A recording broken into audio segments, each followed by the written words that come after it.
Now, when you leave here, leave the University of Virginia Law School, you have a chance to go to a firm that Yes. becomes Nixon Mudge. No, but I'm in my third year. Oh, in your third year, you get an offer. That's right. We get out of law school in May. We graduate in May. So everybody looks for jobs the first semester of that third year. So you have to have your job by right Christmas, away. so you know where you're going. Right. So I was interviewing. And meanwhile, my contracts professor, whose name was, had gone to Mudge Rose. He taught me contracts. I did okay in law school. My contracts professor had gone to Mudge Rose. Was at the firm. And so I interviewed. And lo and behold, they invited me to New York.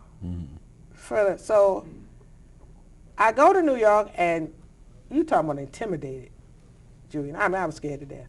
You know, I think I broke out in hives. Really? And my legs started shaking so bad they wouldn't stop shaking. My left leg, I remember. Scared of what? After the Peace Corps? Peace Corps, earthquakes, Virginia? Here I am in the bowels of Mudge Rose. Get up there.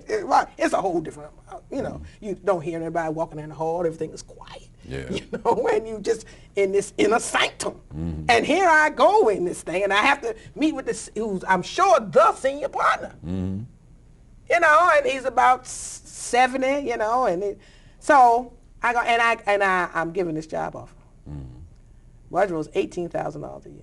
Good money. Oh, good money. Today it's $100,000. Yeah. $18,000 a year, top dollar. I had debts, Peace Corps. You know, I had National Defense loan to get through school, law school. They didn't give me any money, but I had the 3% National Defense loan that had to be paid off and all of that. And it's more money than I had ever seen. And so I accepted the job. Oh. I accepted the job. This is October, November. Mr. Nixon had just left the law firm. He was president. Because it was Nixon, Mudge Rose, Guthrie, and Alexander, Mudge Rose. After I accepted the job, Elaine's going to Mudge Rose, went all around the law school.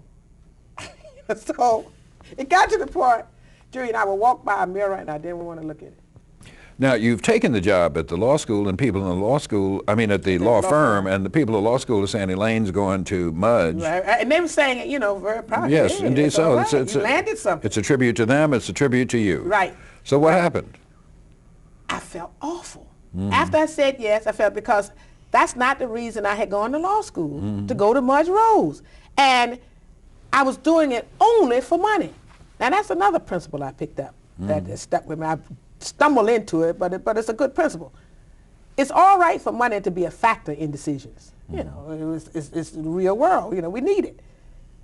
But when it's the only factor, and you're doing something solely because of money, then you need to stop. Why couldn't you have said, well, listen, I'm going to go to this law firm, I'm going to make a lot of money for 20 years, and then I'll go back to social activism, I'll be better prepared. Well, why couldn't you say that? And some people can say that now, and they say it now all the time.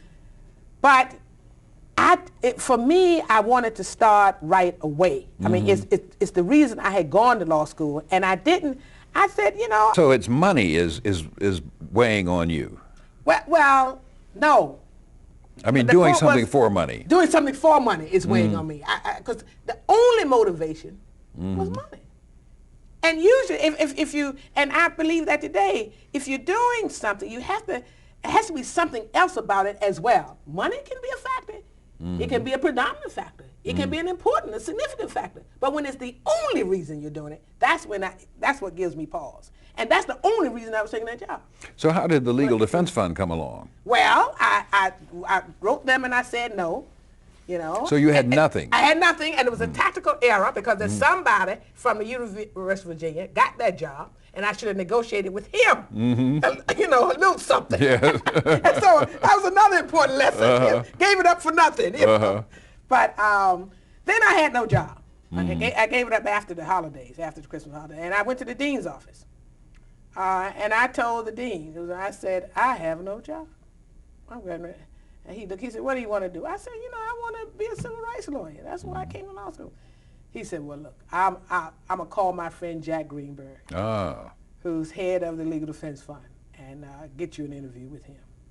And I, you know, thank you. You know, and so that's what happened. I went up to New York the next week, and LDF offices at 10 Columbus Circle, and got to the offices, and it was empty. I got to the office around 2 o'clock in the afternoon, walking on, nobody was there. And I said, this is interesting. You laboring in the civil rights vineyards, and there's no one here, you know, and come to find out there had been a bomb scare. And they emptied the office. I don't know how I got up there wandering around.